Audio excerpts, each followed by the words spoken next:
আজকে আমাদের আলোচনার বিষয়বস্তু হচ্ছে বাক্যতত্ত্ব। তো আপনারা যারা যারা লাইভ ক্লাস দেখছেন অথবা এখানে জুম ক্লাসে জয়েন করেছেন,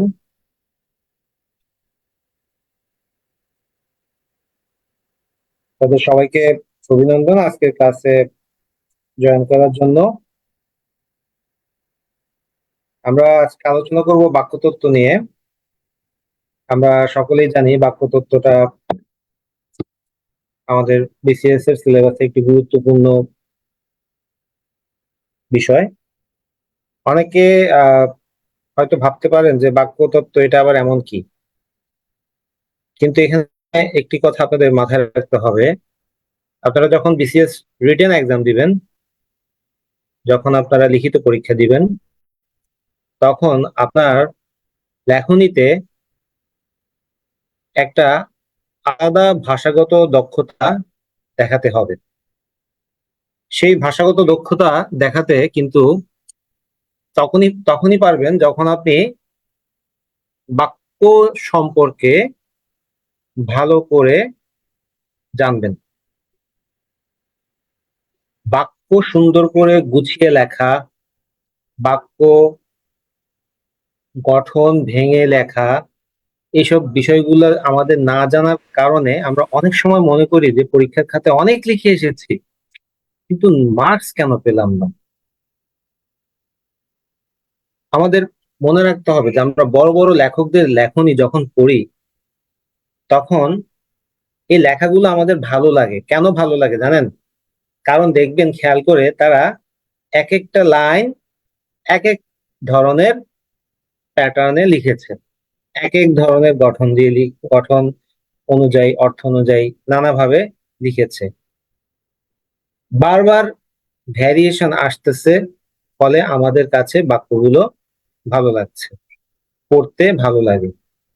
এখন আপনি যদি এভাবে লিখেন, আমি সকালে স্কুলে গেলাম, স্কুল থেকে বাসায় আসলাম, বাসায় এসে ভাত খেলাম, ভাত খেয়ে ঘুমালাম, ঘুমানোর পরে খেলতে গেলাম, এই যে গেলাম গেলাম গেলাম, লাম লাম লাম লাম লাম, কথাটা আপনার কি শুনতে ভালো লাগছে? কিন্তু কথাটা অন্যভাবে সুন্দর করে গুছিয়ে লেখা যেত। আজ সকালে আমি স্কুলে গিয়েছিলাম, স্কুল থেকে বাসায় ফিরে খাবার খেয়ে একটু ঘুম আসলো, আমি তখন একটু ঘুমিয়ে বিকেলে খেলতে গেলাম। দেখেন, এই কোনটা বেশি আপনার কাছে ভালো লাগছে? আগেরটা নাকি লাম লাম লাম ওইটা ভালো লাগছে, নাকি পরেরটা ভালো লাগছে? তো এইসব নানা কারণে আমাদের বাক্য নিয়ে জানতে হবে। আপনি যে বিষয়টা নিয়ে পরীক্ষার খাতায় আপনার মুনশিয়ানা দেখাবেন, সেটা কি? সেটি হলো আপনার লেখনী। আপনার লেখনী যদি স্ট্রং না হয়, তাহলে আপনি পরীক্ষককে ইমপ্রেস করতে পারবেন না, এবং পরীক্ষককে ইমপ্রেস করতে না পারলে আপনি ভালো মার্কস পাবেন না। তো আমরা একদম সেই 9-10 থেকে বাক্য নিয়ে পড়ে আসি, বাক্য সম্পর্কে জানি, বুঝি, ইয়ে করি, হ্যাঁ। কিন্তু বাক্য রূপান্তর করতে গেলে কেন জানি আমরা আর পারি না। বাক্যের গঠন সম্পর্কে জানতে চাইলে কেন জানি আমরা পারি না। এরকম নানা ধরনের সমস্যা আমাদের হয়। ইনশাল্লাহ আজকের ক্লাসটা করার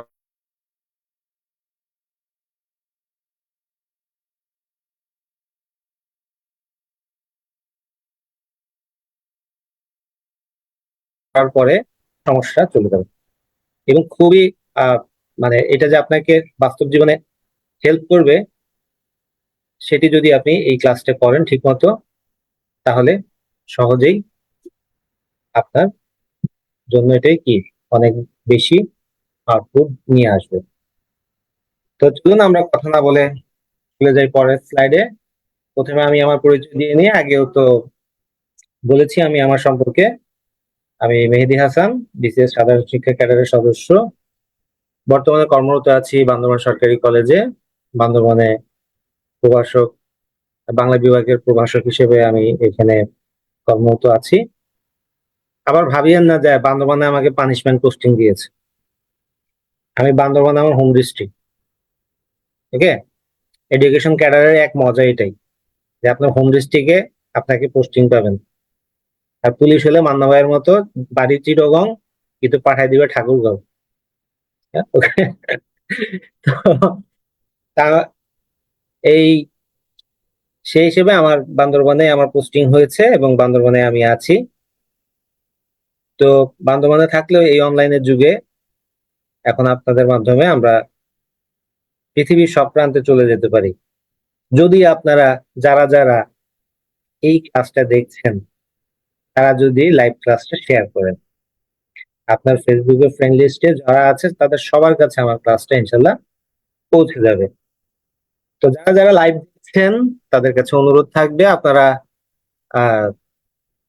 ক্লাসটা শেয়ার করবেন নিজের টাইমলাইনে, নিজের স্টোরিতে, এবং ক্লাসটা কেমন লাগলো, কোনো প্রশ্ন আছে কিনা, আপনার কোনো কিছু যদি বুঝতে সমস্যা হয় তাহলে কমেন্টস করবেন। তো যারা যারা লাইভ দেখছেন তাদেরকে প্রথমে আমি বলবো আপনারা কে কোথা থেকে লাইভ দেখছেন তা যদি একটু কমেন্টে লিখতেন তাহলে আহ ভালো হতো। আমরা অলরেডি কয়েকজনকে পেয়েছি, শেয়ার করেছি। জান্নাত, গ্রামীয় বন্ধন সরকারি কলেজ, রাষ্ট্রবিজ্ঞান, আফিফা হেনা, কুমিল্লা, মাহবুবুল আলম কুমিল্লা থেকে দেখছেন। ওকে, তারপরে আপনারা যারা লিখছেন সবাই কমেন্ট করে যান, আমি ইনশাল্লাহ পরে দেখে নেবো। বরগুনা থেকে, ময়মনসিংহ, ওয়াও, তাহলে তো বাংলাদেশের বাগেরহাট, গোপালগঞ্জ, বাহ বাহ, আলহামদুলিল্লাহ। যাই হোক, অনেক জায়গা থেকে আপনারা দেখছেন, তো যে যেখান থেকে দেখছেন সবার কাছে অনুরোধ থাকবে শেয়ার করে দেবেন। ঠাকুরগাঁও থেকে, থ্যাংক ইউ। তাহলে আমরা চলুন আমরা ক্লাসে চলে যাই। ক্লাসে প্রথম আমাদের যেটা আসবে যে সেটি হলো যে বাক্য কাকে বলে, আমরা বাক্য বলতে কি বুঝি। আহ আমরা বাক্য বলতে প্রথমে যেটা মাথায় রাখতে হবে যে অর্থপূর্ণ পদ পরপর বিন্যাস করে মনের ভাব সম্পূর্ণরূপে প্রকাশ করার যে উপায় তাকে বলা হয় বাক্য। দেখুন, খেয়াল করুন, অর্থপূর্ণ পদ, আমি আগের ক্লাসে পদ কি সেটা আলোচনা করেছি। পদ এবং শব্দের মধ্যে কিছু কিন্তু কি পার্থক্য আছে।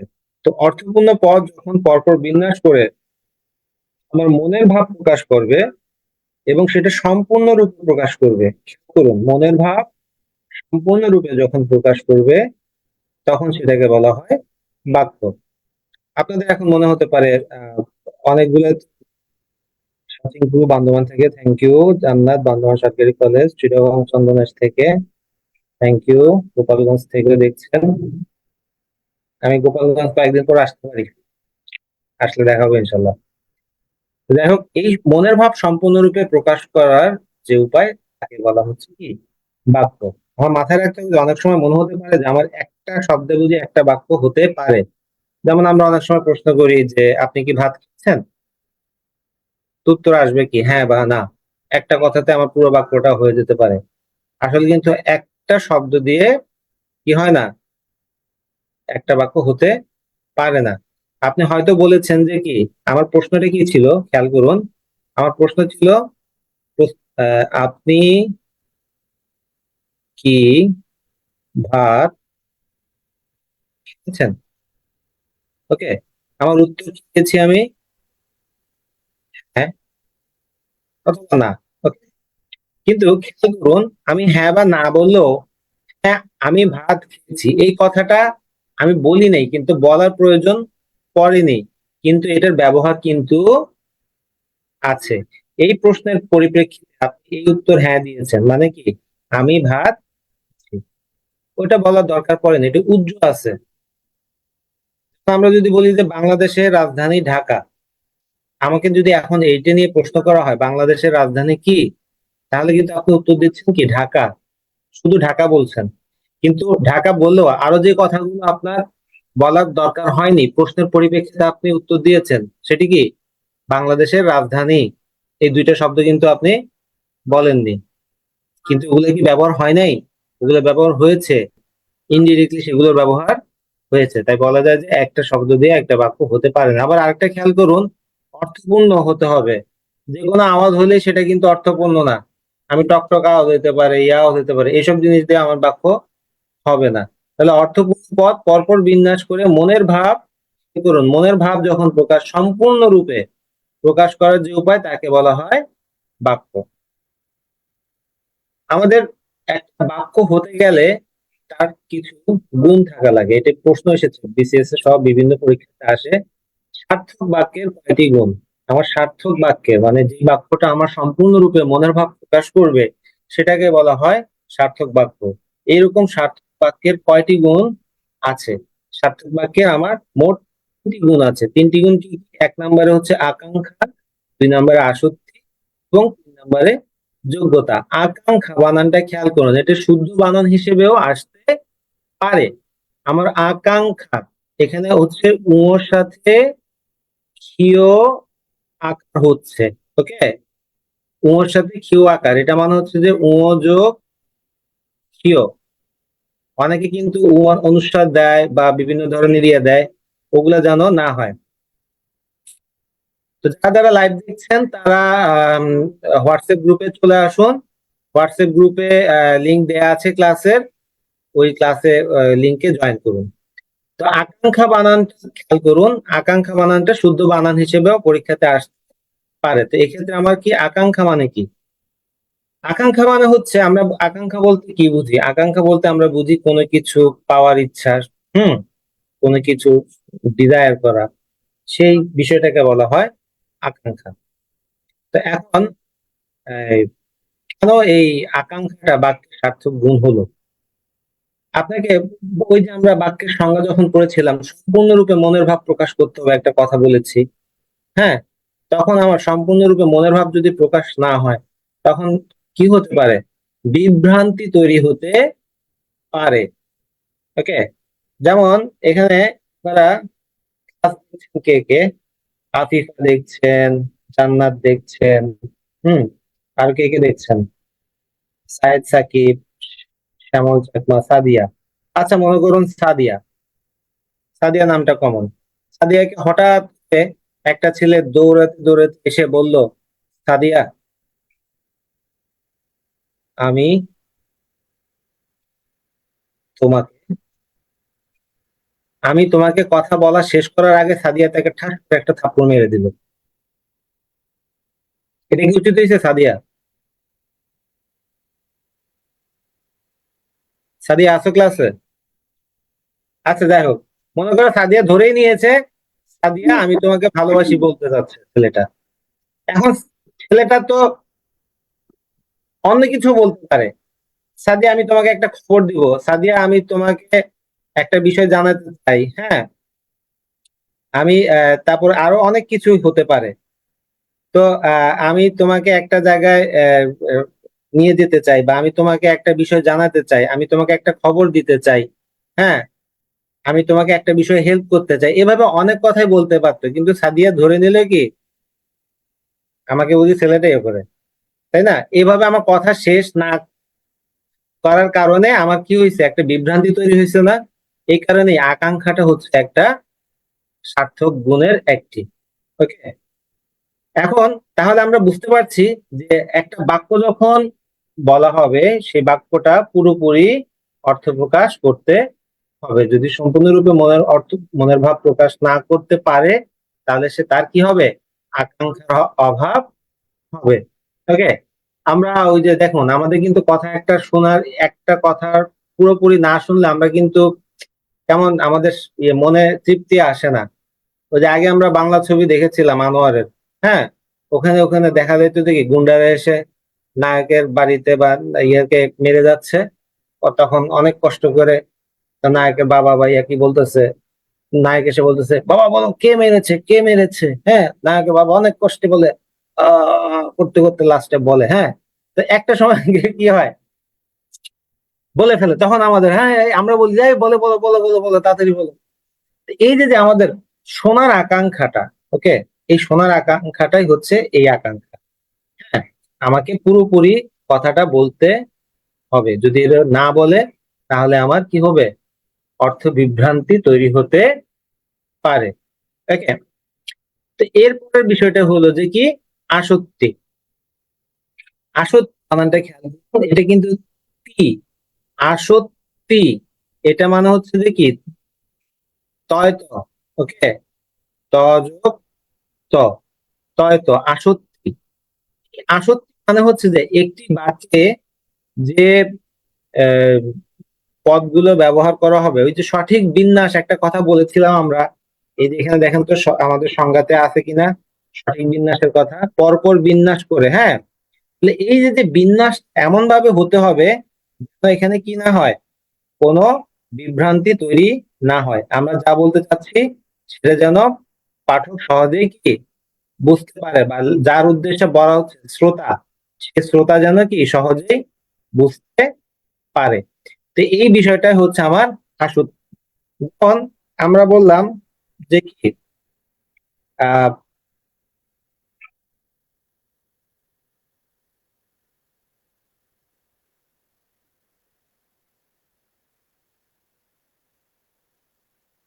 আপেল মানুষ খায়, কথাটা কি ঠিক হইলো?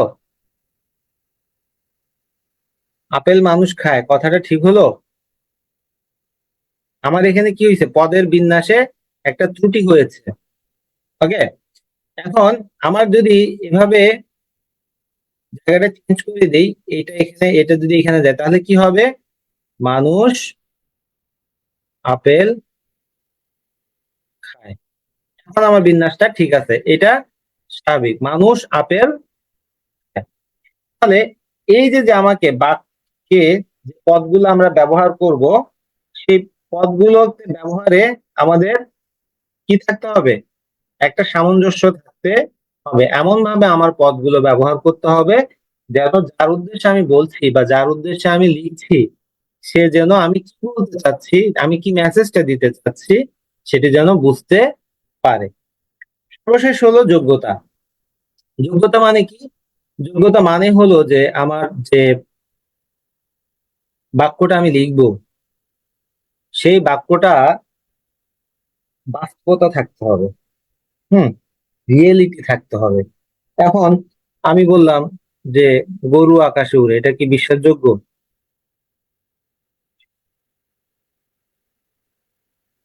গরু আকাশে উড়ে, এটা বিশ্বাসযোগ্য না, তাই না? আমি এখন এটা গরু না লিখে আমি যদি বলতাম পাখি, পাখি আকাশে উড়ে, তাহলে এটা বিশ্বাসযোগ্য। এই যে যে রিয়েলিটির ব্যাপারটা, সেটাকে বলা হচ্ছে কি, যোগ্যতা। তাহলে আমার একটা সার্থক বাক্যে তিনটা গুণ থাকতে হবে, সেটা হলো কি কি, আকাঙ্ক্ষা, আসক্তি এবং যোগ্যতা। তাহলে আমাদের আকাঙ্ক্ষা, আমি যদি এখন বলি যে বাবা আমাকে, আর কিছু বললাম না, এখানে আমাদের কিসের সমস্যা আছে, এখানে আমার কোন গুণটার অভাব হয়েছে, বাবা আমাকে, আকাঙ্ক্ষার অভাব হয়েছে। ভেরি গুড, আকাঙ্ক্ষার অভাব হয়েছে। এখন আবার যদি আমি বলতাম যে আহ, মানুষ আকাশে উড়ে, ওকে, আমি পাখি না বলে আমি যদি এখানে বলতাম যে কি, মানুষ আকাশে উড়ে, তাহলে এটাতে কি সমস্যা ছিল, কি সমস্যা আছে এখানে, কোন যোগ্যতার যোগ্যতার অভাব অভাব। হয়েছে? হ্যাঁ, স্যার, যোগ্যতার অভাব। ভেরি গুড, যোগ্যতার অভাব। তাহলে আমরা বুঝতে পারছি আশা করি যে সার্থক বাক্যের তিনটি গুণ, আকাঙ্ক্ষা, আসক্তি এবং যোগ্যতা। তাহলে এরপরে আমরা চলে যাই পরের স্লাইডে। আমাদের একটা বাক্যের দুইটা অংশ থাকে। দুইটা অংশ কি কি? একটি হচ্ছে যে উদ্দেশ্য এবং আরেকটি হচ্ছে বিধেয়।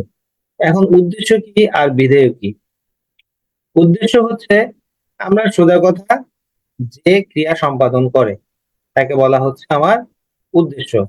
আর ওই যে ক্রিয়া সম্পাদনকারী সম্পর্কে যা বলা হয় সেটা হচ্ছে আমার বিধেয়।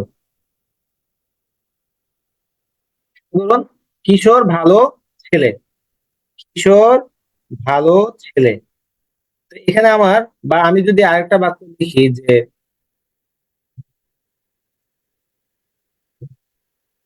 রাত্রি বই পড়ে, এখানে আমার উদ্দেশ্য কোনটা? রাত্রি।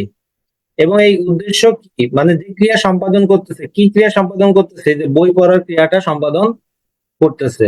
তাহলে রাত্রি যা করতেছে সেটাকে বলা হচ্ছে আমার বিধেয়। ওকে। এবং যে ক্রিয়া সম্পাদন করে তাকে বলা হচ্ছে আমার উদ্দেশ্য। ওকে। তাহলে ওই উদ্দেশ্য এবং বিধেয় কি জিনিস আশা করি বুঝতে পেরেছি। তা আমার এখানে একটি বাক্যে দুইটা অংশ অবশ্যই থাকবে, একটা হচ্ছে উদ্দেশ্য, একটি হবে বিধেয়। এখন আসুন আমাদের বাক্যের যে পদক্রম, আমরা যে পদবিন্যাসটা কিভাবে করব। আমাদের স্বাভাবিক বাক্যের পদবিন্যাসটা হচ্ছে প্রথমে কর্তা, তারপরে কর্ম, তারপরে ক্রিয়া। যেমন আমি ভাত খাবো, আমার আমি হচ্ছে যে কি কর- ভাত হচ্ছে কর্ম এবং ক্রিয়া হচ্ছে খাবো। আমি এখন কে খাবো, মানে কে কাজটা করতেছে, এই যে এটা হচ্ছে আমার কি কর্তা। তাহলে এভাবে প্রথমে কর্তা বসবে, তারপরে কর্ম, তারপরে ক্রিয়া। এই স্ট্রাকচারটা হচ্ছে আমাদের বেসিক বাক্যের স্ট্রাকচার বা পদক্রম। এটা অনুযায়ী আমি এখন এখানে বলতে পারবো না ও আমি ভাত, ভাত আমি। ওগুলো কবিতার ক্ষেত্রে কবিরা একটু স্বাধীনতা ভোগ করে। আমরা যদি এখন গদ্যে লিখতে যাই তাহলে আমাকে এই স্ট্রাকচারটাই ফলো করতে হবে, কর্তা কর্ম ক্রিয়া। আমাদের ইংরেজির সাথে এখানে একটু পার্থক্য আছে। যেমন আমি যদি ইংরেজিতে এটা বলতে চাইতাম তাহলে আমার হয়তো কি আই ইট রাইস। এখানে আমার ক্রিয়া হয়তো কি, এখানে মাঝখানে ক্রিয়া চলে আসতো, কর্তার জায়গায় ঠিক আছে, এবং কর্মটা পরে চলে যেত। তো এখানে আমার পার্থক্যটা ইংরেজির সাথে এখানেই যে কর্তা কর্ম ক্রিয়া, আমার প্রথমে কর্তা, তারপরে কর্ম, তারপরে ক্রিয়া। ক্রিয়াকে যদি আমি কি দিয়ে প্রশ্ন করি তাহলে পাবো কি, কর্ম। কি খাবো, ভাত খাবো। তাহলে আমি ক্রিয়াকে কি দিয়ে প্রশ্ন করলে যেটা উত্তর পাবো সেটা হচ্ছে কি আমার কর্মপদ। তো এই হচ্ছে আমাদের বাক্য পদক্রম। বাক্যের পদক্রমের পরে আমাদের আসছে বাক্যের প্রকারভেদ। বাক্যের প্রকারভেদ মূলত দুই ধরনের, একটি হচ্ছে গঠন অনুসারে, আরেকটি হচ্ছে অর্থ অনুসারে। গঠন অনুসারটা কেমন, মনে করুন আমাদের গঠন কেমন, আমাদের ছেলেদের শারীরিক গঠন এবং মেয়েদের শারীরিক গঠন কি এক? এক না, আমাদের অনেক ধরনের পার্থক্য আছে। একটা গরুর শারীরিক গঠন আর একটা সাপের শারীরিক গঠন কিন্তু এক না। তো ঠিক তেমনি আমাদের তার বডি স্ট্রাকচারটা কেমন সেটা হচ্ছে আমাদের গঠন। আর অর্থ হচ্ছে, অর্থটা হচ্ছে যে এটা বাহ্যিক কোনো বিষয় না, এটা হচ্ছে ভিতরের বিষয়। যেমন আমরা কেউ রাগী, কেউ বদরাগী, কেউ শান্ত, কেউ দুষ্টু, হ্যাঁ, এরকম আছি। তো ঠিক তেমনি অর্থ অনুযায়ী বাক্যের নানা ধরনের প্রকারভেদ আছে। আমরা এগুলো বিস্তারিত এই পরের অংশে আলোচনা করব। তো আমরা প্রথমে আলোচনা করব গঠন অনুসারে বাক্যের প্রকারভেদ। এটা খুবই গুরুত্বপূর্ণ, গঠন অনুসারে বাক্যের প্রকারভেদ। এটি বিসিএস রিটেনে যদি চলে আসে অবাক হওয়ার কিছু নেই। হুম। আমাদের গঠন অনুযায়ী প্রিলি পরীক্ষাতে বেশি প্রশ্ন আসে, আমাদের সবচেয়ে বেশি প্রশ্ন আসে এই গঠন থেকে। কারণ গঠনে আমাদের নানা ধরনের বাক্য দিয়ে দেয়, বলে যে এটা কোন কোন বাক্য, বা এটার সরল রূপ কি হবে, এটা যৌগিক রূপ কি হবে, এটা জটিল রূপ কি হবে। এগুলো নানা ধরনের আমাদের কি করে প্রশ্ন এখান থেকে আসে। তাই গঠন অনুসারে বাক্যের প্রকারভেদটা আমাদের ভালো করে জানা থাকতে হবে। তো গঠন অনুসারে বাক্য কয় প্রকার? গঠন অনুসারে বাক্য তিন প্রকার: সরল, জটিল এবং যৌগিক। এখন আমরা এই বিষয়গুলো আলোচনা করব। আবার অর্থ অনুসারে দেখুন, অর্থ অনুসারে বাক্য আমাদের 5 রকম। এক এক বইতে এক এক ভাবে করছে, কোন কোন বইতে 8 রকম করেছে, কিন্তু সবগুলোতেই একটা সেটা হচ্ছে যে কি আমাদের এই 5টা ক্যাটাগরিকে নানা ভাগে ভাগ করা হয়েছে। একটা হচ্ছে বিবৃতিমূলক, একটি প্রশ্নবোধক, অনুজ্ঞাবাচক, ইচ্ছাসূচক, আবেগসূচক। তো বিবৃতিমূলক কোনটা?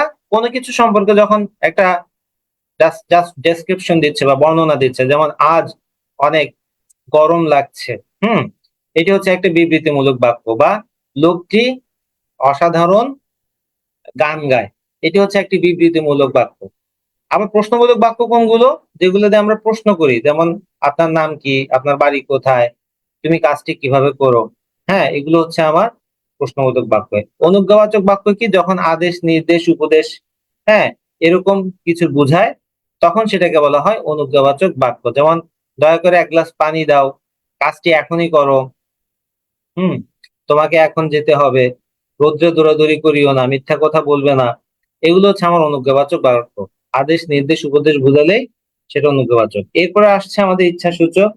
সোজা কথা, আমরা আশীর্বাদ বা অভিশাপ হিসেবে যে বাক্যগুলো বলে থাকি সেগুলো হচ্ছে আমার ইচ্ছাসূচক। যেমন তুমি জীবনে অনেক বড় হও, হ্যাঁ, তুমি তোমার জীবনে কল্যাণ হোক, এগুলো হচ্ছে আমার ইচ্ছাসূচক বাক্য। এবং আবেগসূচক বাক্য কোনগুলো, যেটা দ্বারা আমরা আমাদের দুঃখ, আনন্দ, দুঃখ, বেদনা ইত্যাদি প্রকাশ করি, সেগুলো হচ্ছে আমাদের আবেগসূচক বাক্য। যেমন, আহারে, লোকটা বাবা মারা গেছে, এই যে এটা হচ্ছে যে কি, কি সুন্দর পাখি, হ্যাঁ, কি বৃষ্টি হচ্ছে আজকে, হ্যাঁ, এই যেগুলো হচ্ছে আমার কি আবেগসূচক বাক্য। তা আমরা এগুলো উদাহরণ সহ পরে বিস্তারিত আলোচনা করব। আমরা প্রথমে আলোচনা করব সরল বাক্য নিয়ে। খেয়াল করুন, সরল বাক্য এটির একটিমাত্র উদ্দেশ্য এবং একটিমাত্র বিধেয় থাকবে। একটি উদ্দেশ্য এবং একটি বিধেয় থাকলে তখন সেটাকে বলা হয় সরল বাক্য। আমরা কিছু উদাহরণ দেখি। দেখুন, ভালো ছেলেরা শিক্ষকের আদেশ মেনে চলে। এখন আমরা যতটা সরল বাক্য, যতটা সরল ভাবতেছি, পরীক্ষাতে কিন্তু এতটা সরল দিবে না, আমাদের এখানে একটু প্যাচগোছ মেরেই তারপর দিবে। এই জন্য আমাকে মাথায় রাখতে হবে যে আমাদের বাক্যের যে সম্প্রসারক একটা বিষয় আছে, উদ্দেশ্যের সম্প্রসারক, বিধেয়ের সম্প্রসারক। এই উদ্দেশ্যের সম্প্রসারক এবং বিধেয়ের সম্প্রসারক সম্পর্কে আমাদের জানতে হবে। আমি উদ্দেশ্যের সম্প্রসারক এবং বিধেয়ের সম্প্রসারক জানার জন্য আমরা এই বাক্যটাতে চলে আসি। এই যে এখানে বলছে যে কিশোর ভালো ছেলে। খেয়াল করুন, আমি এখানে উদ্দেশ্য সম্পর্কে আরো কিছু কথা অ্যাড করতে চাচ্ছি। এখন আমি বলতে চাইলাম যে আমাদের পাশের বাড়ির কিশোর ভালো ছেলে। তাহলে আমি এই যে কিশোর সম্পর্কে আরো কিছু কথা অ্যাড করছি দেখি, আমাদের পাশের বাড়ির, হ্যাঁ, কিশোর ভালো ছেলে। তাহলে এই অংশটা হচ্ছে আমার কি, এগুলো হচ্ছে আমার কি সম্প্রসারক। করুন, সম্প্রসারক মানে এগুলো বাড়তি ইনফরমেশন দেয়। আমি আরো কিছু এখানে অ্যাড করতে পারি, আমাদের পাশের বাড়ির, হ্যাঁ, রতন কাকার বড় ছেলে কিশোর ভালো ছেলে। তাহলে এভাবে বাকি যা বলছি আমি উদ্দেশ্য সম্পর্কে, সেটা হচ্ছে আমার উদ্দেশ্যের সম্প্রসারক। হ্যাঁ, তো এই যে এভাবে আমার বিধেয়তেও কি আসতে পারে, যেমন কিশোর খুব ভালো ছেলে, হ্যাঁ, কিশোর সবার কাছে খুব ভালো ছেলে, কিশোর আমাদের কাছে খুব ভালো ছেলে। তো এরকম করে আমি বিধেয় সম্পর্কে আরো কিছু বাড়তি তথ্য যখন দিব, সেটা হয়ে যাবে বিধেয় সম্প্রসারক। তো আমার বাক্যে এরকম করে সম্প্রসারক দিয়ে কনফিউজ করতে হয় পরীক্ষার হলে। তাই আমাদের এখানে আমাদের মূল উদ্দেশ্য হবে যে কি, আমাদের এই যখনই বাক্য দিবে, বাক্যটার উদ্দেশ্য এবং বিধেয় কি সেটাকে আইডেন্টিফাই করে ফেলতে হবে। তো দেখুন, আমাদের এখানে কয়েকটা উদাহরণ দিয়ে আমি বোঝানোর চেষ্টা করছি। ভালো ছেলেরা শিক্ষকের আদেশ মেনে চলে। খেয়াল করুন, এখানে আমার মূল উদ্দেশ্য কোনটা, আমার মূল উদ্দেশ্য হচ্ছে যে কি, এই যে ছেলেরা, হ্যাঁ, ছেলেরা কি আদেশ মেনে চলে। তাহলে এই যে আমার এখানে খেয়াল করুন, ভালো, ভালোটা কাকে মডিফাই করতেছে, এই ছেলেদেরকে মডিফাই করতেছে। তাহলে এটা হচ্ছে আমার কি, কেমন ছেলেরা, ভালো ছেলেরা। তাহলে এভাবে যখন আমার বাড়তি তথ্য দিচ্ছে তখন সেটা হয়ে যাচ্ছে আমার কি সম্প্রসারক। এখানে আসুন, কি মেনে চলে, আদেশ মেনে চলে। কার আদেশ, শিক্ষকের আদেশ। এটা আবার মডিফাই করতেছে এই যে বিধেয় পুরাটাকে, শিক্ষকের আদেশ মেনে চলে। এটা হচ্ছে আমার কি বিধেয়ের সম্প্রসারক। তো এভাবে আমাকে তাহলে আমাদের প্রথমে বাক্যটাতে আমার প্রথমে এই উদ্দেশ্য এবং বিধেয়কে আইডেন্টিফাই করে ফেলতে পারলেই আমার বাক্যটা গঠন অনুযায়ী কোন বাক্য সেটা খুব সহজেই আমরা বের করতে পারবো। যেমন সত্যবাদীকে সবাই ভালোবাসে, এখানে উদ্দেশ্য হচ্ছে সত্যবাদীকে, বিধেয় হচ্ছে সবাই ভালোবাসে। তারপর এখানে আবার কি বলছে দেখুন, রহিম খেতে খেতে গলায় বাঁধিয়ে পানি পান করলো। তাহলে আমার আসল বাক্যটা কি, রহিম পানি পান করলো, এটা হচ্ছে আমার বিধেয়। রহিম পানি পান করলো, তো রহিম সম্পর্কে বাড়তি তথ্য দিচ্ছে কি, রহিম এই যে খেতে খেতে গলায় বাঁধিয়ে, এখানে আমার এইটা হচ্ছে যে বিধেয়ের সম্প্রসারণ। ওকে, তো ঢাকা বাংলাদেশের রাজধানী, এই যে এগুলো হচ্ছে সবগুলো আমার সরল বাক্যের উদাহরণ। মানে বাক্যের দোষ গুণকে বিধেয় ধরে নিব, না না না, দোষ গুণকে না তো, আমার বাক্যে উদ্দেশ্য সম্পর্কে যে বাড়তি তথ্য দিচ্ছে এটা হচ্ছে আমার সম্প্রসারক। আমার বাক্য বুঝতে গেলে আমাকে আগে আইডেন্টিফাই করতে হবে আমার উদ্দেশ্য কোনটা, বাক্যটার উদ্দেশ্য কোনটা এবং বাক্যটার বিধেয় কোনটা, এটা আইডেন্টিফাই করে ফেলতে পারলেই আমি বুঝতে পারবো যে আমার বাক্যটা গঠন অনুযায়ী কি। যদি আমার একটা উদ্দেশ্য থাকে, একটা বিধেয় থাকে, তাহলে সেটা সরল বাক্য। ওকে, কিন্তু আমার একাধিক উদ্দেশ্য থাকে, একটি মাত্র বিধেয়, তখন এটা হয়ে যাবে আরেকটা। বা আমার একটা উদ্দেশ্য, বিধেয় দুইটা, তাহলে হয়ে যাবে আরেকটা। আমাকে আগে দেখতে হবে আমার এখানে বাক্যটাতে একটা উদ্দেশ্য এবং একটা বিধেয়। খেয়াল করো, আমার স্ট্রাকচার অনুযায়ী এক উদ্দেশ্য প্লাস এক বিধেয়, এটা থাকলে হচ্ছে আমার সেটা সরল বাক্য। এরপরে বা ইয়েটাতে চলে যাই, আমাদের মিশ্র বাক্য বা জটিল বাক্য। এখানে জটিল বাক্য যে বাক্যে একটি প্রধান খণ্ডবাক্য বা ও এক বা একাধিক আশ্রিত খণ্ডবাক্য পরস্পর সাপেক্ষে ব্যবহৃত হয়, তখন তাকে বলা হয় মিশ্র বা জটিল বাক্য। তো খেয়াল করুন, আমার এখানে খণ্ডবাক্য, খণ্ডবাক্য এবং আশ্রিত খণ্ডবাক্য। এই খণ্ডবাক্য সম্পর্কে যদি আমি বলি, ইংরেজিতে এটাকে বলা হয় ক্লজ। ওকে, আবার যে বাক্যটা মানে একটা স্বাধীন বাক্যের মতো ব্যবহৃত হতে পারে, সেটাকে বলা হয় প্রধান খণ্ডবাক্য। আর যে বাক্যটা স্বাধীন বাক্যের মতো কিন্তু স্বাধীনভাবে প্রকাশ করতে পারে না মনের ভাব, তখন সেটাকে বলা হয় আশ্রিত খণ্ড বাক্য। আমি একটু উদাহরণ দিয়ে দেখাই। যে পরিশ্রম করে সেই সুখ লাভ করে। তাহলে আমি এই যে সেই সুখ লাভ করে, এটা একটা স্বাধীন বাক্য হিসেবে ব্যবহার করতে পারতেছি, তাহলে এটা হয়ে গেছে আমার প্রধান খণ্ড বাক্য। আর যে পরিশ্রম করে কথাটা যদি আমি শুধু বলতে চাই, তাহলে এখানে আমার আকাঙ্ক্ষার অভাব থেকে যাচ্ছে। তাই এটা কি, কিন্তু এটার অর্থ এটার উপর ডিপেন্ডেন্ট করতেছে, এটার অর্থ প্রকাশের ধরনটা। এই কারণে এটা হয়ে গেছে আশ্রিত।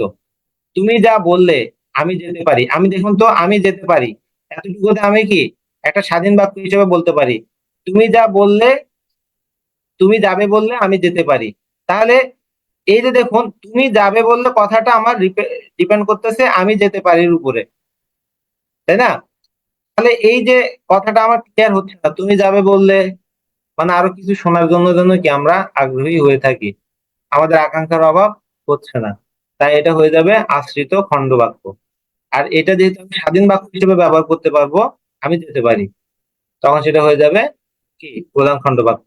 তো এভাবে আশ্রিত খণ্ডবাক্য এবং প্রধান খণ্ডবাক্য মিলে যদি একটা বাক্য হয়, তখন সেটাকে বলা হয় মিশ্র বা জটিল বাক্য। এখানে আমাদের খেয়াল রাখতে হবে প্রধান খণ্ডবাক্য হবে একটা, আশ্রিত খণ্ডবাক্য এক বা একাধিক হতে পারে। এই যে দেখুন, আশ্রিত খণ্ডবাক্য কি এক বা একাধিক হতে পারে।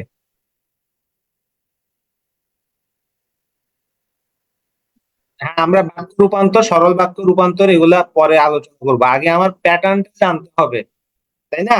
আমাকে আগে গঠন সম্পর্কে জানতে হবে যে আমার গঠনটা কেমন। আমি যদি মনে করো তোমাকে এখন আমি বলি যে তোমাকে একটা মেয়ে সাজতে হবে, হ্যাঁ, তাহলে তোমাকে অবশ্যই মেয়েদের সাজতে কেমন লাগে সেটা মেয়ে সম্পর্কে তোমার আইডিয়া থাকা লাগতে হবে। আবার তোমাকে যদি বলি যে আমি একটা বাঘ সাজতে হবে, তাহলে তোমাকে অবশ্যই বাঘের মতো করে বাঘ কি জিনিস এটা তোমাকে দেখা থাকতে হবে, তাই না? তোমাকে যদি এখন আমি বলি যে তোমাকে মনে করো তুমি একটা জিনিস যেটা প্লাটিপাস তুমি কখনো দেখো নাই, মনে করো, তো প্লাটিপাসটা দেখতে কেমন সেটা তুমি জানো না, তাহলে তুমি সেভাবে প্লাটিপাস সাজতে হবে বললে তুমি কি সেভাবে সাজতে পারবে? পারবে না। তাই আমাকে এই যে যে বাক্য রূপান্তর করতে গেলে আমাকে অবশ্যই এগুলোর স্ট্রাকচার সম্পর্কে আগে ভালো করে আইডিয়া নিতে হবে। আমরা এগুলো বাক্য রূপান্তর পরে আলোচনা করব, আগে আমাকে স্ট্রাকচারটা সম্পর্কে ক্লিয়ার কনসেপ্ট থাকতে হবে। তো দেখো, এরপর আসতেছে আমাদের যৌগিক বাক্য। দুই বা ততোধিক সরল বা জটিল বাক্য সংযোজক বা বিয়োজক অব্যয় দ্বারা যুক্ত হয়ে যে বাক্য গঠিত হয় তাকে যৌগিক বাক্য বলে। খেয়াল করো, দুই বা ততোধিক সরল বা জটিল বাক্য, সরল অথবা জটিল বাক্য যখন সংযোজক বা বিয়োজক অব্যয় দ্বারা যুক্ত হয়।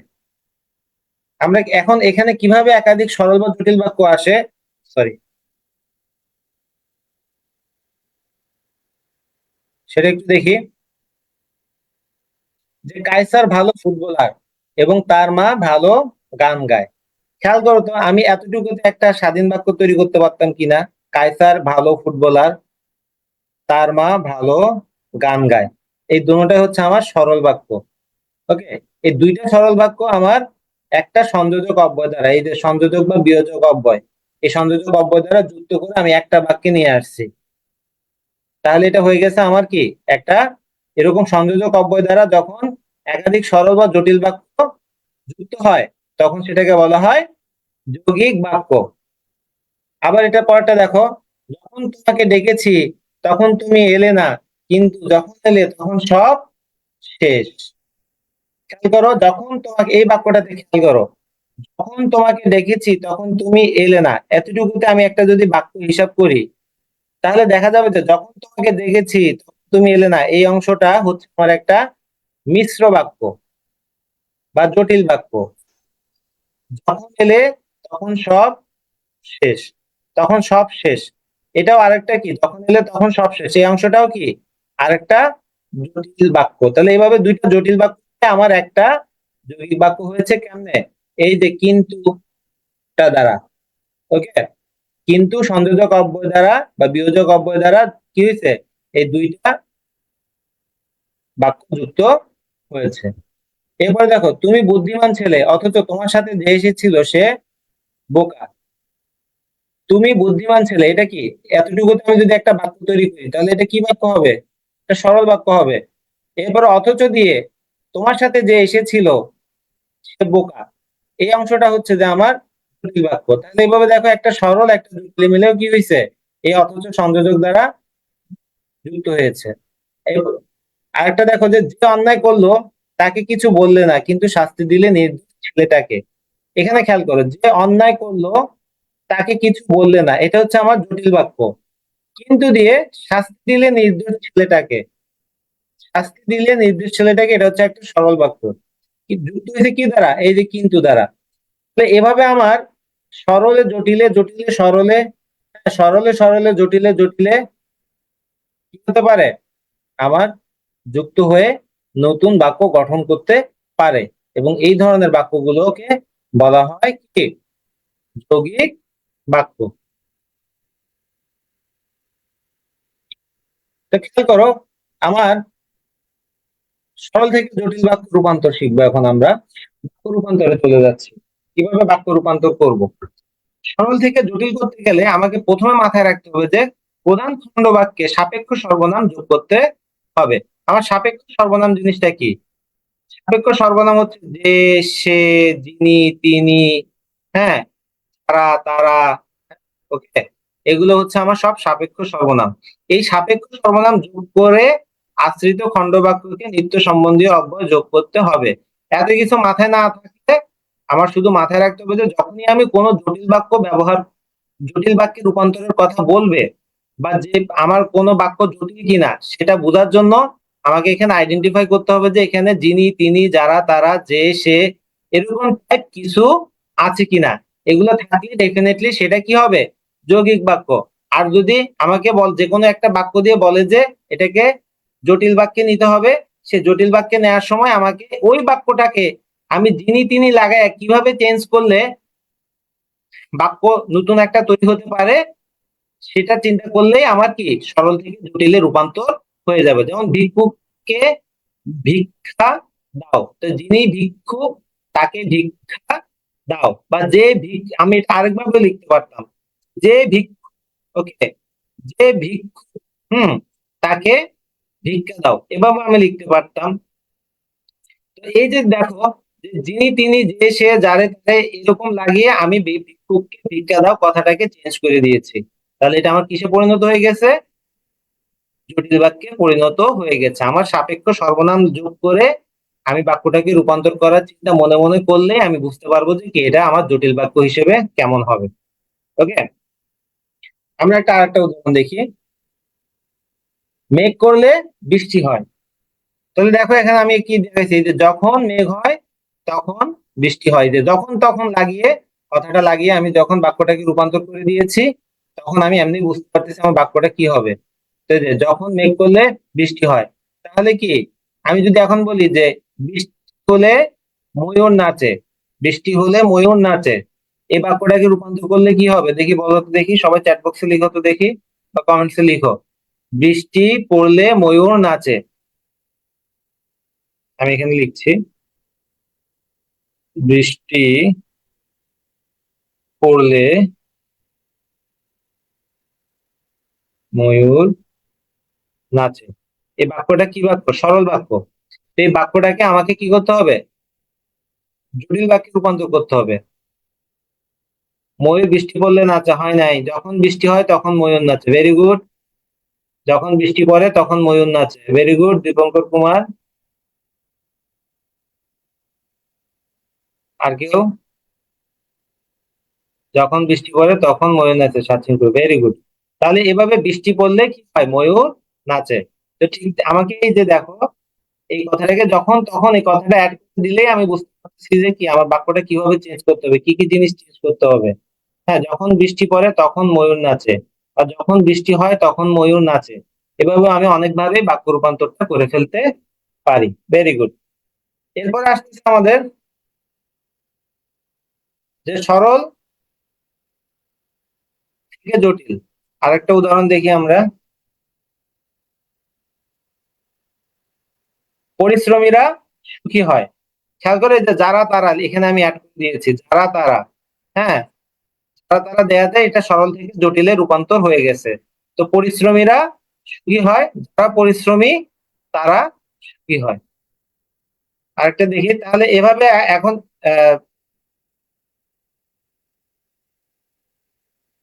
আমরা যখন এটা শিখলাম যে কি সরল থেকে জটিল করা শিখছি, তাই না? একইভাবে যখন আমরা রিভার্স করব, তখন আমাদের কি করতে হবে? যখন আমাদের জটিল বাক্য দেওয়া থাকবে, বলবে যে এটাকে সরল বাক্যে রূপান্তর করতে হবে।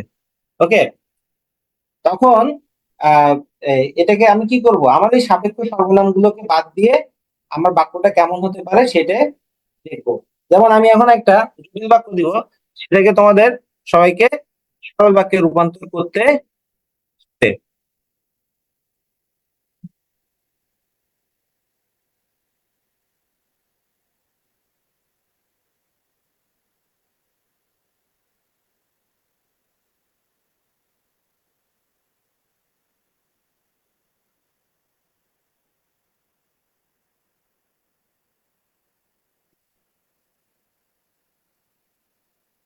মেধাবীরা পরিশ্রমী হয়। এটা কি বাক্য দেখি বলো তো?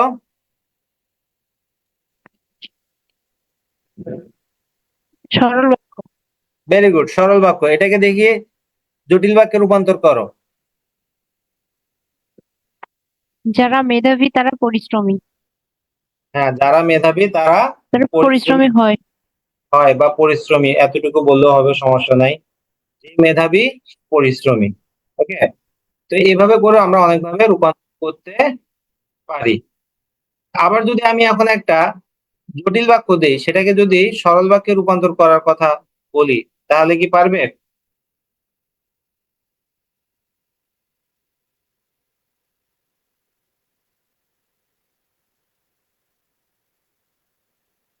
জি স্যার দেন।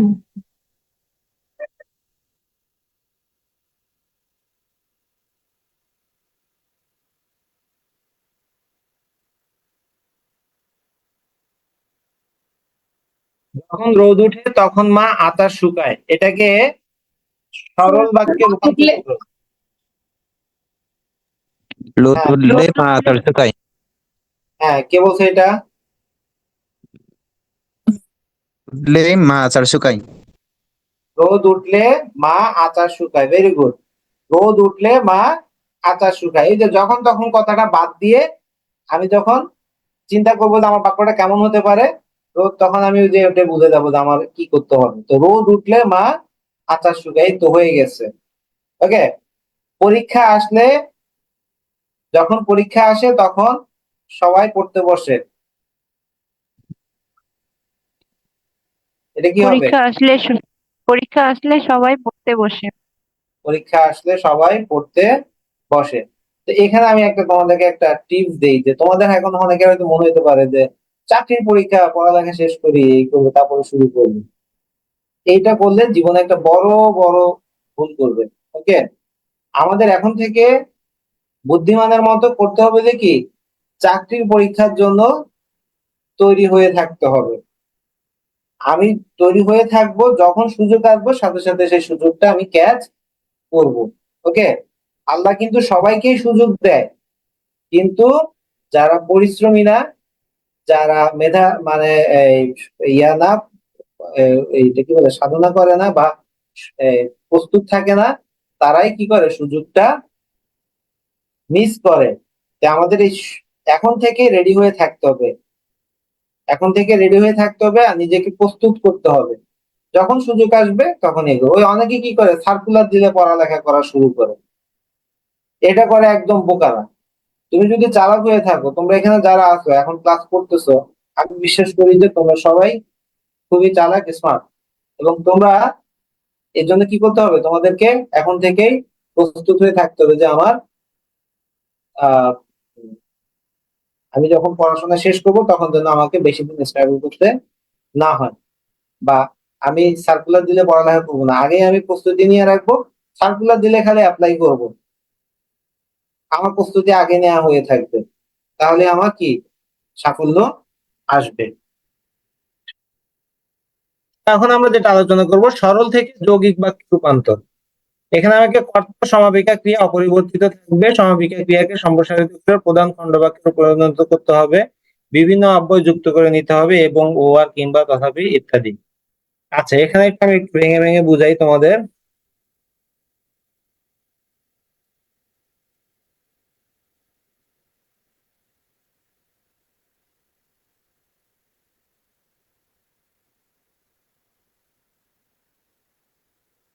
তিনি আমাকে বইটি দিয়ে বাজারে গেলেন। আমার এই সরল বাক্যটাকে কি যৌগিক বাক্যে রূপান্তর করতে হবে। আমার এখানে কি বলছে দেখো, প্রথমে কর্তা সমাপিকা ক্রিয়া অপরিবর্তিত থাকবে, তাহলে আমার কর্তা কি? এই যে তিনি, তিনি আমার কি যেমন আছে তেমনই থাকতে হবে, এবং সমাপিকা ক্রিয়া কি গেলেন। বাক্যের সমাপিকা ক্রিয়াটা একদম আমাদের বাংলাতে আমরা যে স্ট্রাকচার পড়েছিলাম, সেখানে ক্রিয়াটা কোথায় থাকে, একদম শেষে থাকে। ওকে, তো এই যে সমাপিকা ক্রিয়াটা অপরিবর্তিত থাকবে। আমার তাহলে দেখো, এই যে এখানে আমার তিনি এবং গেলেন, এটা কি চেঞ্জ হয়েছে? হয় নাই। তারপর আবার কি বলছে, সমাপিকা ক্রিয়াকে সম্প্রসারিত করে প্রধান খণ্ড বাক্যে পরিণত করতে হবে। এটা সমাপিকা ক্রিয়া না, এটা হবে অসমাপিকা ক্রিয়া। ওকে, তাহলে এই যে তিনি আমাকে বইটি দিয়ে, এটা হচ্ছে আমার অসমাপিকা ক্রিয়া। এটাকে আমাকে যদি সমাপিকা ক্রিয়ায় রূপান্তর করতে হয়, তাহলে আমাকে দিয়েটা দিলেনে পরিণত করতে হবে। এই যে এখানে দেখো, আমি এটা কি করছি, দিলেন করে দিছি। এভাবে আমাকে বিভিন্ন, আমাকে একটা সংযোজক অব্যয় যুক্ত করতে হবে। এখন এখানে আমি যেভাবে একটা সংযোজক অব্যয় যুক্ত করেছি, বাকি অংশগুলো যেমন আছে তেমনই হবে। তো তিনি আমাকে বইটি দিয়ে বাজারে গেলেন, তো তিনি আমাকে বইটি দিলেন এবং বাজারে গেলেন। ওকে, এখন আমি আরেকটা বাক্য দিয়ে দেখি।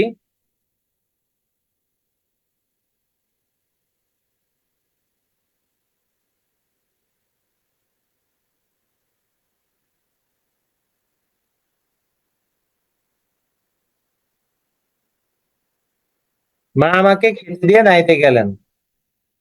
তাহলে এটা বাক্যটাকে দেখি, তোমরা দেখি যৌগিক বাক্যে রূপান্তর করো তো।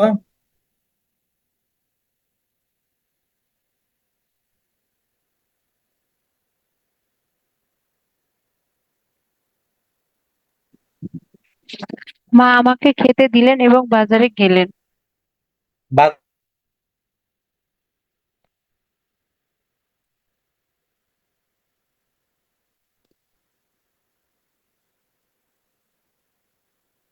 আমি তো এখানে নাইতে না বলছি, নাইতে মানে কি গোসল বাক্য গঠন ঠিক আছে, তুমি দিয়ে দিচ্ছ কি বাজারে গেছেন, তাহলে কিন্তু ভুল। ওকে, আমার মূল বাক্যের কোন রূপের ইয়া চেঞ্জ করা যাবে না। তাহলে এই যে আমি বাক্যটা ঠিক আছে, মা আমাকে খেতে দিলেন এবং কি নাইতে গেলেন, এভাবে আমরা বাক্যটাকে সহজে কি যৌগিক বাক্যে রূপান্তর করেছি। তো সরল থেকে যৌগিক আরেকটা উদাহরণ দেখো, সত্য কথা না বলে বিপদে পড়েছি। এই যে দেখো, সত্য কথা না বলে অসমাপিকা ক্রিয়া যেটা আছে, সেটাকে সমাপিকা ক্রিয়ায় পরিণত করছি কিভাবে, এই যে সত্য কথা বলিনি, তাই বিপদে পড়েছি, তাই বিপদে পড়েছি। তাহলে এই যে আমার এখানে আমার সত্য কথা যেটা চেঞ্জ করি নাই, পড়েছি, সমাপিকা ক্রিয়া চেঞ্জ করি নেই। না বলা অসমাপিকা ক্রিয়াটাকে সমাপিকা ক্রিয়া রূপান্তর করছি এবং একটা সংযোজক অব্যয় ব্যবহার করেছি, তাহলে সহজে আমার সেটা বাক্যটা কি হয়ে গেল, রূপান্তর হয়ে গেল। আমি দেখি এটা বলতো, দেখি বইটি না পড়ে ভুল করেছি। বইটি না পড়ে ভুল করেছি, বাক্যটাকে দেখি রূপান্তর করো তো যৌগিক বাক্যে। স্যার বই বই পড়িনি তাই ভুল করেছি। বই পড়িনি, বইটি পড়িনি এবং ভুল হ্যাঁ স্যার, করেছি। বইটি পড়িনি তাই ভুল করেছি। বইটি পড়িনি তাই ভুল করেছি। Very good. তাহলে এভাবে আমরা সরল থেকে সহজে জটিল বাক্যে রূপান্তর করতে পারি।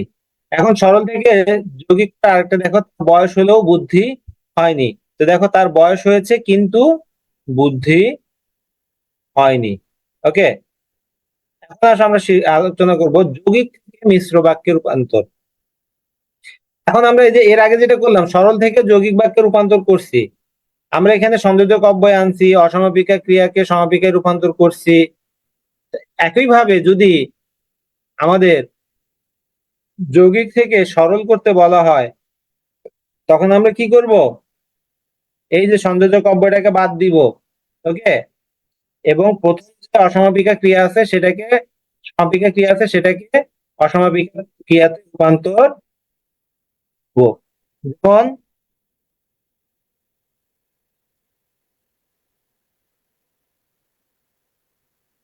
সে বারবার ঠকলেও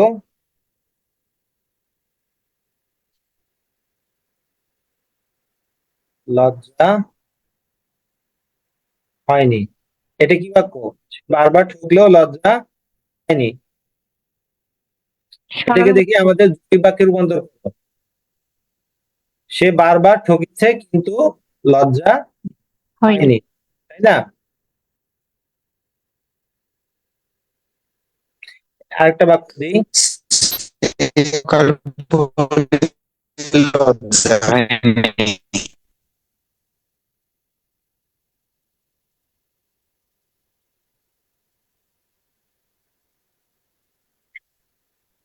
তিনি ব্যর্থ হয়েছেন কিন্তু থেমে যাননি।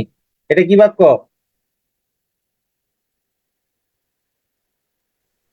যৌগিক বাক্য। যৌগিক বাক্য। এটাকে সরল বাক্যে রূপান্তর করো তো। তিনি ব্যর্থ হয়েও থেমে যাননি। ভেরি গুড, তিনি ব্যর্থ হয়েও থেমে যাননি, বা তিনি ব্যর্থ হলেও থেমে যাননি। Very good, very good. আর কেউ কোনো কথা বলতেছে না, লিখতেছে না, কিছু চ্যাট বক্সে লিখো না। স্যার বলার আগে ওই আপুদা আগে আগে বলতে স্যার। আপুরা আগে আগে বলে ফেলে, এই আপুরা সব জায়গায় ফার্স্ট, এদের পোলারা পড়ালেখা করে না দেখে সব জায়গায় আপুরা ফার্স্ট হয়ে যাচ্ছে, বুঝছো? পরে এখন ছেলেদের সামনে যে অবস্থা আসতেছে দেখতেছি, মেয়েরা যাবে পড়ালেখা করতেছে, সামনে ছেলেদের ঘর জামাই থাকতে হবে। দেখো এসএসসি তে এ প্লাস বা রেজাল্টে কারা আগে, ছেলেরা, সরি মেয়েরা। ইয়েতে কারা আগে, মেয়েরা। এখন বিসিএস তো আগে একটু পিছিয়ে ছিল, এখন ওই জায়গায় মেয়েরা আগে আগে চলে আসতেছে, বুঝতে পারছো?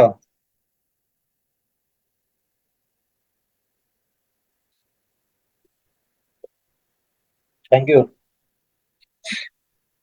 তো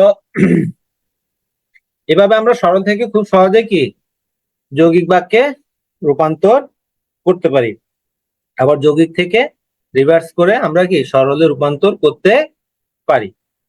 আচ্ছা, যে বারবার উত্তর দিচ্ছিল কি বলতেছিল এটা,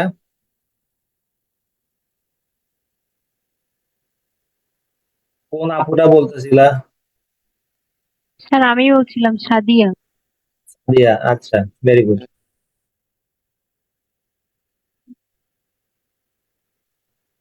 ওকে, তাহলে আমরা সরল থেকে যৌগিকের ব্যাপারটা আলোচনা করার পর এখন আমরা যৌগিক থেকে মিশ্র বাক্যে রূপান্তর করা শিখবো, মিশ্র বা জটিল বাক্য।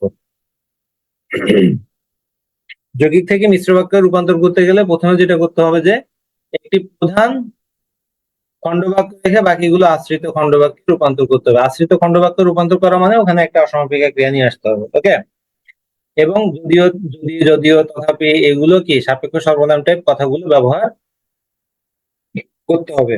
ওকে, সত্য কথা বলিনি তাই বিপদে পড়েছি, এটা হচ্ছে একটা যৌগিক বাক্য।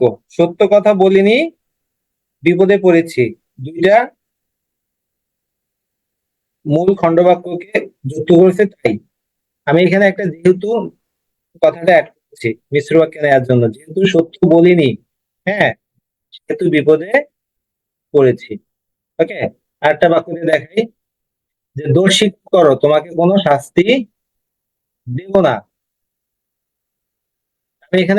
আমি সংযোজক অব্যয় ব্যবহার করিনি, এভাবেও কিন্তু যৌগিক বাক্য হতে পারে, যেমন দোষ স্বীকার করো হলে, হ্যাঁ, আমি কথাটা এভাবে দিতে পারি না, তোমাকে কোনো শাস্তি দিব না। এখানে আমি কি করতে পারি, যদি দোষ স্বীকার, ওই যে আমি সাপেক্ষ সর্বনাম নিয়ে আসছি, যদি যদি যদি যে সে যিনি তিনি এসব জিনিসগুলো নিয়ে আসলে আমার এটা মিশ্র বাক্য হয়ে যাবে। যদি দোষ স্বীকার করো তবে তোমাকে কোনো শাস্তি দিব না, এটা কোনো মানে দন্তন্য হবে, কোনো শাস্তি দেব না। যদি দোষ স্বীকার করো তবে তোমাকে কোনো শাস্তি দেব না।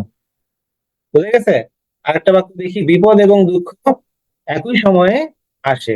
তো যখন বিপদ আসে তখন দুঃখ আসে, এই যে যখন আর তখন লাগাই দিছি, এভাবে আমার কি হয়ে গেছে, মিশ্র বাক্যে পরিণত হয়ে গেছে।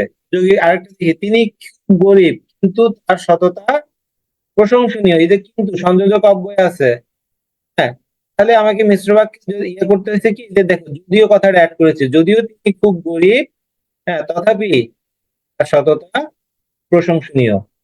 তাহলে দেখি একটা বাক্য আমি তোমাদেরকে দেই, সে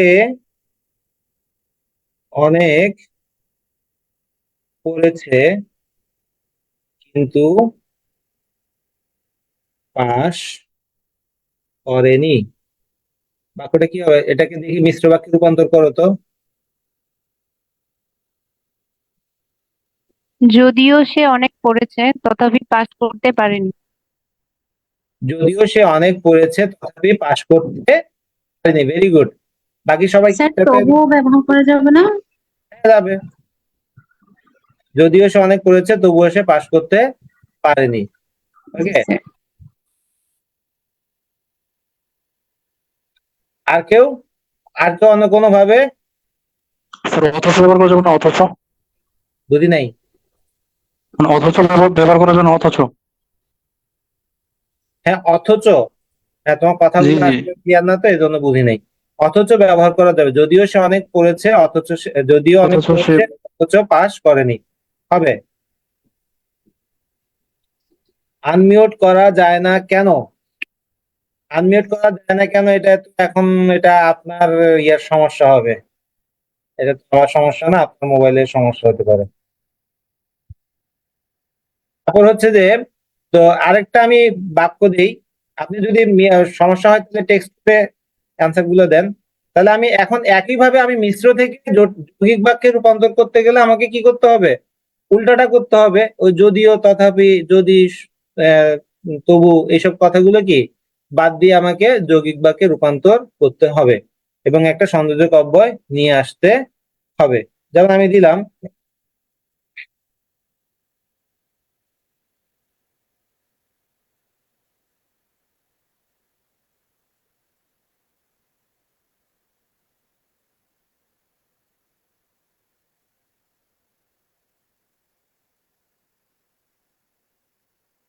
যদিও তিনি অনেক রোজগার করেন তথাপি তার তৃষ্ণা মেটে না।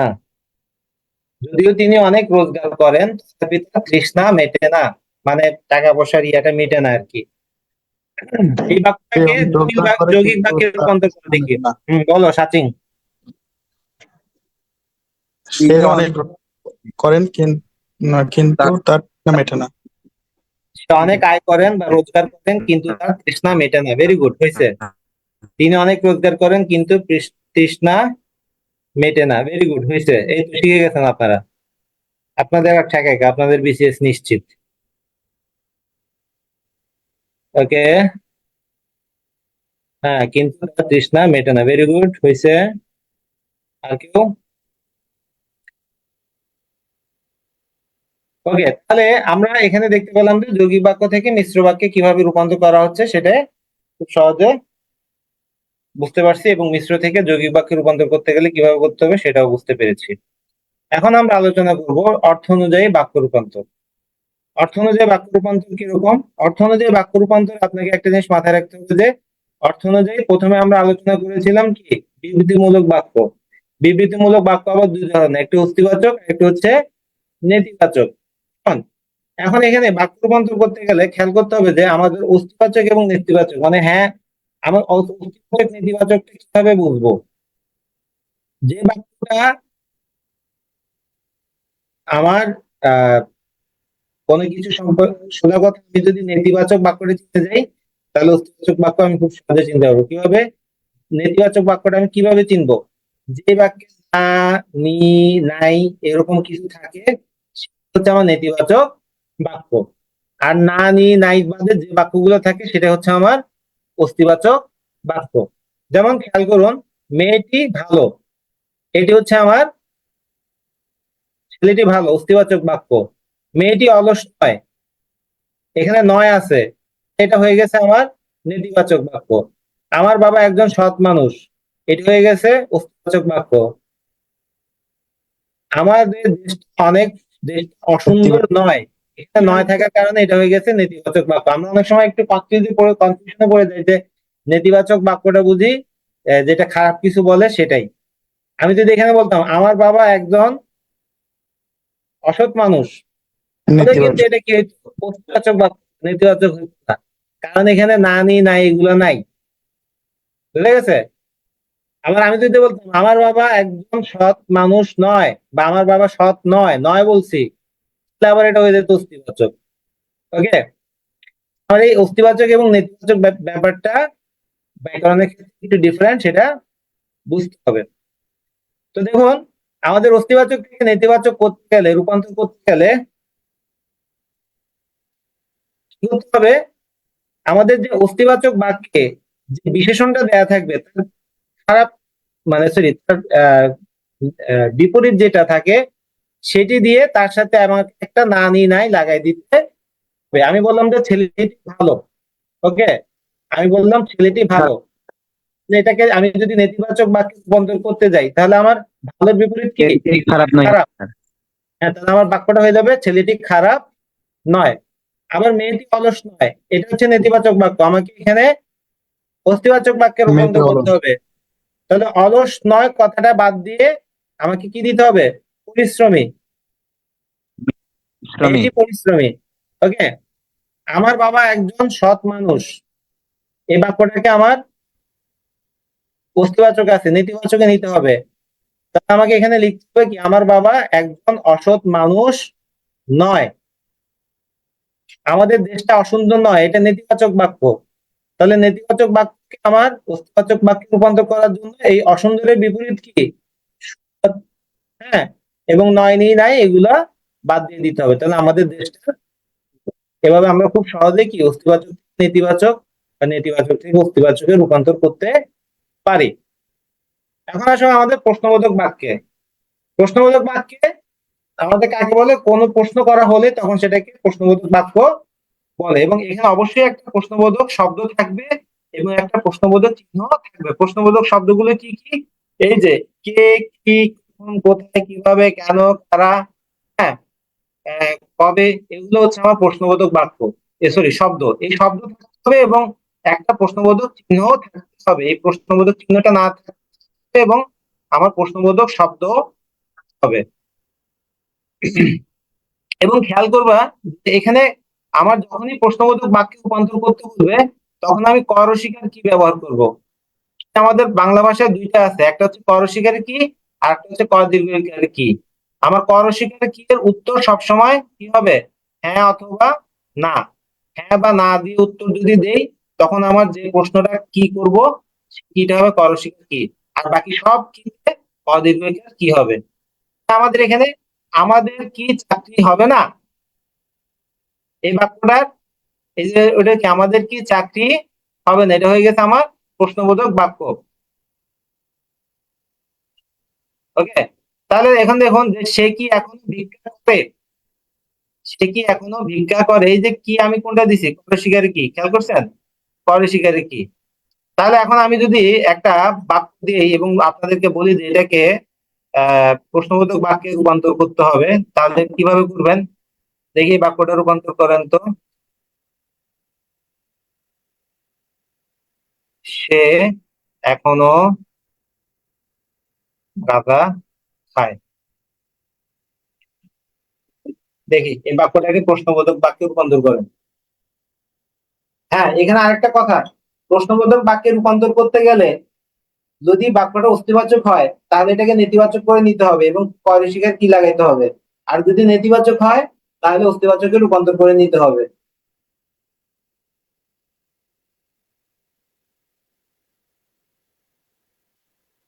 সে এখনো গাঁজা খায়, এই বাক্যটাকে প্রশ্নবোধক বাক্যে রূপান্তর করুন দেখি। সে কি এখনো গাঁজা খায়?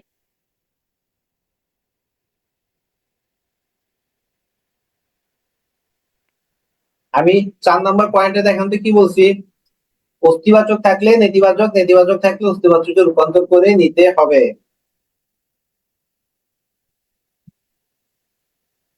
সে কি এখনো গাঁজা খায় না? হ্যাঁ, এখন হয়েছে। কিটা কোনটা কি হবে সাদিয়া বলেন দেখি, অস্বীকার কি না কয়দিকের কি?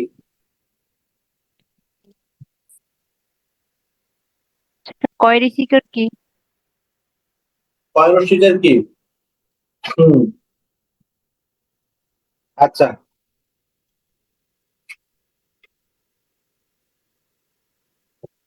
আরেকটা বাক্য দেখি, ওইটা দেখি প্রশ্নবোধক বাক্যে রূপান্তর করেন। সে এখনো বউ পেটায়।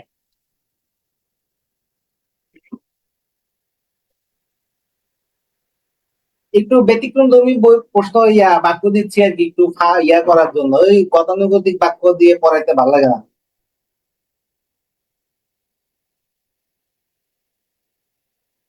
উত্তর করবো? সে কি এখনো বউকে ভালোবাসে না, ভালোবাসে বললে হবে না, পেটানোর কথাই আনতে হবে। ওকে,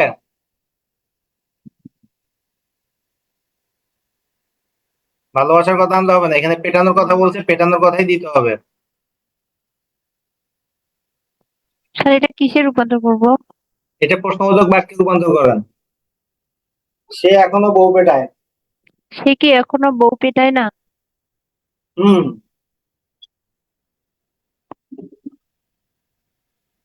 আর আমি যদি এখানে এখনো না বলে আমি যদি বলতাম যে সে এখন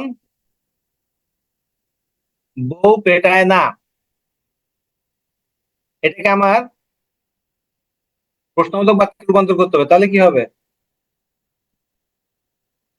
ইফতা, এটা নিয়ে দাও। সে কি বউ পেটায়?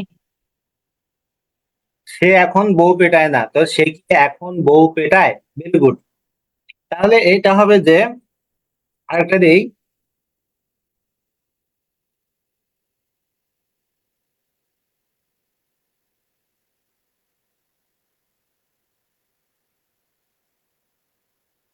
বিশাল জনসংখ্যা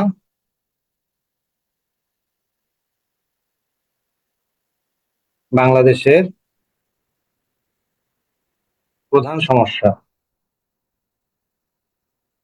বিশাল জনসংখ্যা বাংলাদেশের প্রধান সমস্যা, এটাকে প্রশ্নবোধক বাক্যে রূপান্তর করতে হবে।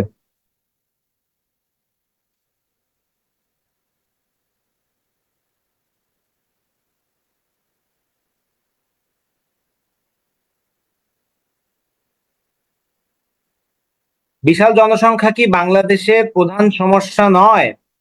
বিশাল জনসংখ্যা কি বাংলাদেশের প্রধান সমস্যা হয় না? নয় হবে জান্নাত। আচ্ছা, নয়, ভেরি গুড জান্নাত। দীপঙ্কর, সে কি এখনো বউ পেটায় না? ঠিক আছে।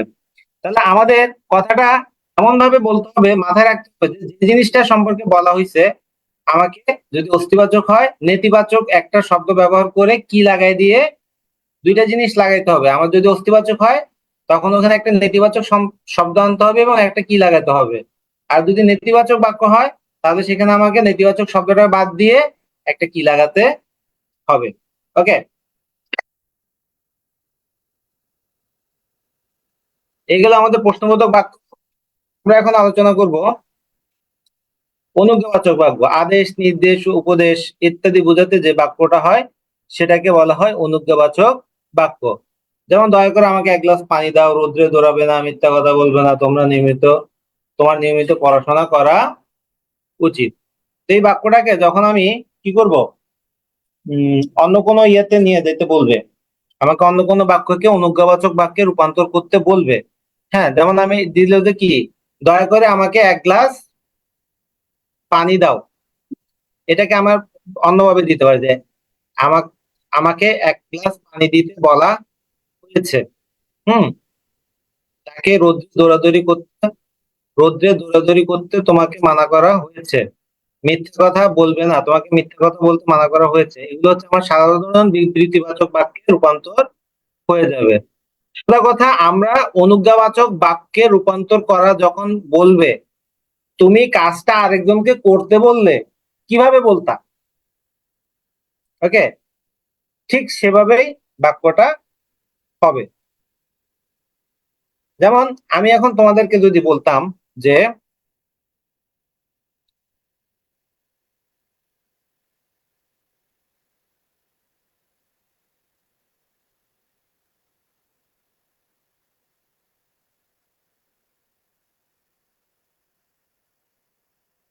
তোমাদের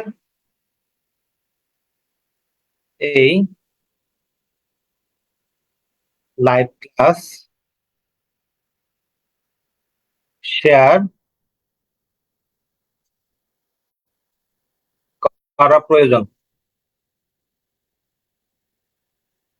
এই বাক্যটাকে তুমি কখনো অর্ডার দিয়ে বলতে গেলে, কাউকে আদেশ দিয়ে বলতে গেলে কিভাবে বলতে?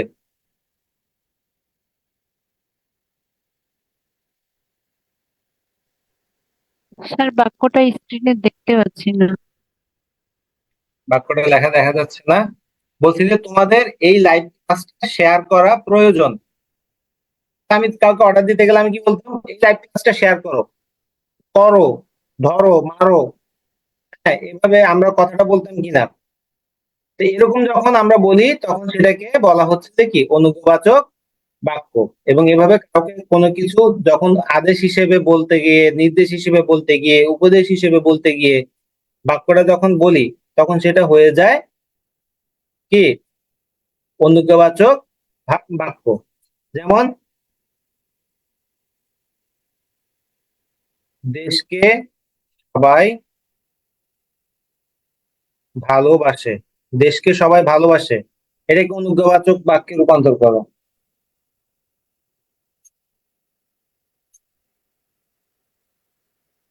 দেশকে সবাই ভালোবাসে, এটাকে অনুজ্ঞাবাচক বাক্যে রূপান্তর করো। লাইভ ক্লাসকে শেয়ার করিও, করিও কথা না, করো, করো, ঠিক আছে? হুম, দেশকে ভালোবাসো, সাচিং প্রো, ভেরি গুড। দেশকে ভালোবাসো, সুমাইয়া, দেশকে সবাই ভালোবাসো, ভেরি গুড হইছে। দেশকে ভালোবাসো, ভেরি গুড। জান্নাত, দেশকে ভালোবাসো। ওকে, এই তো শিখে গেছো অনুজ্ঞাবাচক বাক্যে কিভাবে বলতে হবে, সেটা বুঝে গেছো। এরপরে তাহলে অনুজ্ঞাবাচকের পরে আমরা চলে যাব ইচ্ছাসূচক বাক্যে। ইচ্ছাসূচক বাক্যে বলতে গেলে আমরা যেটা ধরে নিবা যে কি, স্ক্রিনে দেখতে পাচ্ছি না। স্ক্রিন দেখা যাচ্ছে না?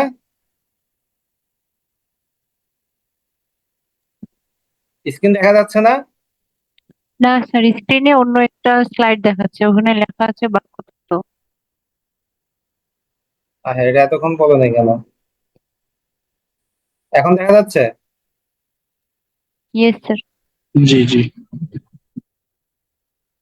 আচ্ছা, ইচ্ছাসূচক বাক্য। আমরা ইচ্ছাসূচক বাক্যে বলতে সব বইটা লেখা আছে যে কি, আল্লাহ তোমার মঙ্গল করুক, জীবনে অনেক বড় হও, মানুষের মতো মানুষ হও, ব্লা ব্লা ব্লা, এরকম সব ভালো ভালো কথা লেখা আছে। কিন্তু ইচ্ছাসূচক বাক্যে এটা বলে না। ইচ্ছাসূচক বাক্যে অভিশাপও বলে, তোমার মাথায় ঠাডা পড়ুক, তুমি গাড়ির তলে পড়ো। হ্যাঁ, এইসব কথাও ইচ্ছাসূচক বাক্যের ভিতরে কি হয়, চলে আসে। তোমার অমঙ্গল হোক, মনে মনে তো এটাই বলি, আমরা প্রয়োজনে ভালো কথা বলি আরেকজন সম্পর্কে, মনে মনে এটাই চাই আরেকজনটা দেখে আমাদের কি চলে। আজকে একটা ফেসবুক বললাম, একজনে দিছে যে কেউ ফেসবুকে যখন নিজের আহ সাফল্যের কথা প্রচার করতেছে, হুম, সুখী জীবনের কথা প্রকাশ করতেছে, হ্যাঁ, এটা আসলে শো অফ না, এটা আসলে হচ্ছে যে তোমার এটা দেখে শো অফ মনে হচ্ছে, কারণ হচ্ছে যে তুমি এগুলো করতে পারতেছো না, তোমার সেই যোগ্যতা নাই। আমরা যদি এই দিক থেকে চিন্তা করি, আসলেই তো কথাটা কিন্তু অনেক বড় একটা মেসেজ। হ্যাঁ, আমরা আরেকজনের সমালোচনা করি সব সময়, আরেকজনের ইয়ে করি, আমরা কিন্তু মন থেকে যদি আরেকজনের ভালো চাই, তাহলে কিন্তু উপরওয়ালা আমাদের সবার জন্য সেই ভালোটা বরাদ্দ করে দেয়। কারো সাফল্য দেখে কখনোই ঈর্ষান্বিত হবে না, বরং তার সাফল্যে তাকে আরো কংগ্রেচুলেশন জানাও, অন্যের সাফল্যে তুমি হাততালি দাও, দেখবে তোমার সাফল্যও মানুষ হাততালি দিবে। তো যাই হোক, এই যে ইচ্ছাসূচক বাক্যে আল্লাহ তোমার মঙ্গল করুন, জীবনে অনেক বড় হও, তোমার এই বাক্যটা কি হবে বলো তো দেখি।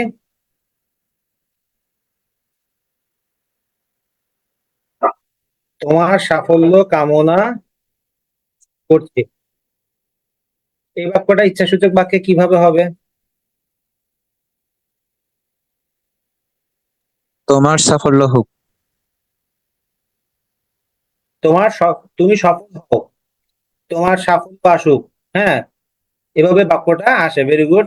আর কি আছে? তুমি সফল হও, ভেরি গুড, তুমি সফল হও। এইভাবে ইচ্ছাসূচক বাক্যটা কি আমরা সহজেই রূপান্তর করতে পারি। হুম,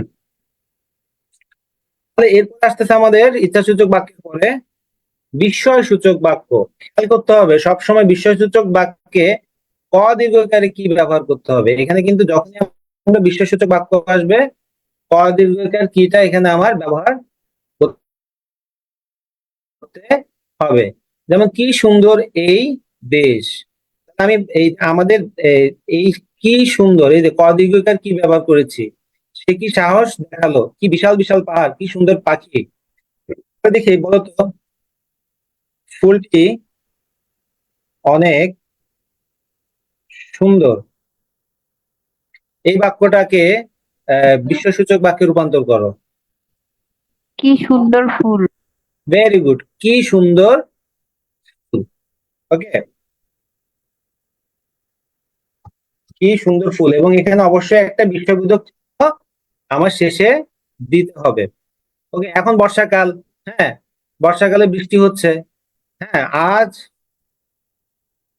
অনেক বৃষ্টি হচ্ছে, এই বাক্যটাকে রূপান্তর করো দেখি।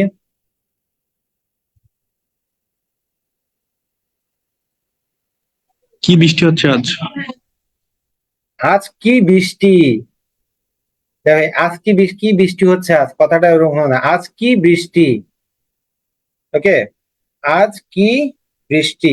তো এভাবে যখন আমার বাক্যগুলো আসে, তখন আমরা খুব সহজে কি এই বাক্য রূপান্তর করতে পারি। তো এখন আমি খুব সিম্পলি ব্যাপারগুলো তোমাদের সামনে তুলে ধরার চেষ্টা করেছি।